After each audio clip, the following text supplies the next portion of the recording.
Divers are gearing up to restart that rescue. Now, the mission was put on hold overnight. Crews are now refilling oxygen tanks, resting, and planning their next move as an entire nation is praying they bring everyone home safely. For the latest now, CNN's David McKenzie joins us once again from northern Thailand. And David, we're at that break now. So Thai officials had said it'd be between 10 to 20 hours. We're at about 12 to 14, depending on when they were able to start their restaging. Have you heard anything else about when they will be ready to re-enter that cave?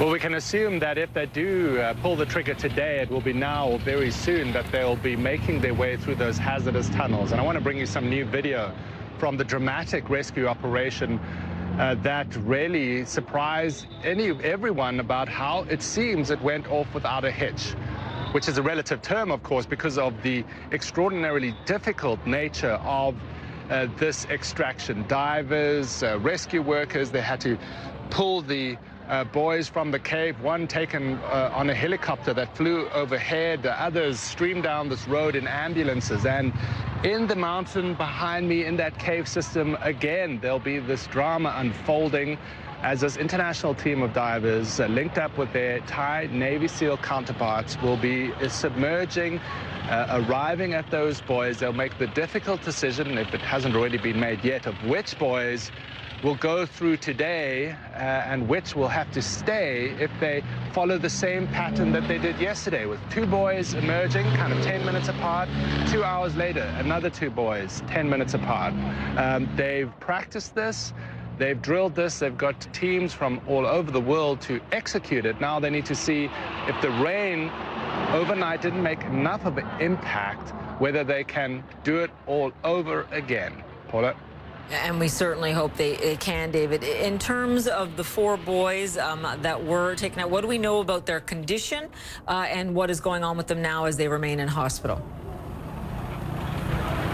Well, last week, the hospital officials said that they'd be put under some kind of quarantine for a couple of days to make sure they are safe and that they didn't pick up any pathogens inside that cave. Now, we haven't heard that news since then, so they might have changed this plan as it's been a fluid plan all along. We do know that three of them were relatively well enough to be taken by road. One had to be airlifted back there. No confirmation on which boys officially got out of the cave. Although, as you can imagine, the communities in this area all desperate to know who is out, who remains, and what their state of health is. Again, it's worth stressing just how challenging technically this rescue is. You've got a team, as I described, and by all accounts, the two British divers, recreational cave divers, civilians, are the ones who are seen as the most experienced in these very specific set of circumstances. The zero visibility cave, the tight spaces, which requires a different kind of diving and a different kind of mental preparation to dive. Again, we expect them to be leading, and that's one of the reasons there was this pause, according to officials, is to give the key members of the rescue team a moment to rest and to get all the technical aspects in place again for this challenging dive and rescue. Paula?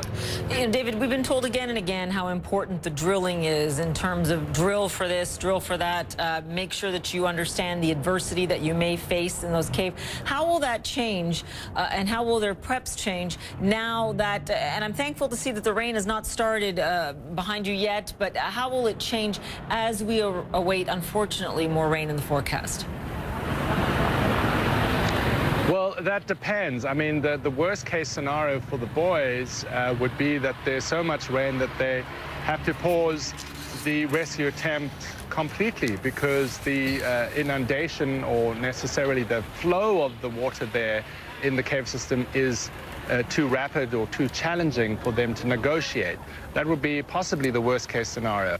There might be some temptation for them to speed up their systems because of that rain that is scheduled in the coming days. But they have been very methodical, at least publicly, about this system that they've put in place. As you say, they drilled it extensively and, according to the governor, managed to beat their own time assessment on getting these boys out. So one is hopeful that they will do it again with such relative efficiency today. Yeah, absolutely. And hopefully there were lessons learned from the way it went off the first time because it was so successful. Again, excruciating wait for those families. David McKenzie there for us near the entrance to that cave, and we will get more updates from him in the next few minutes. Appreciate it, David.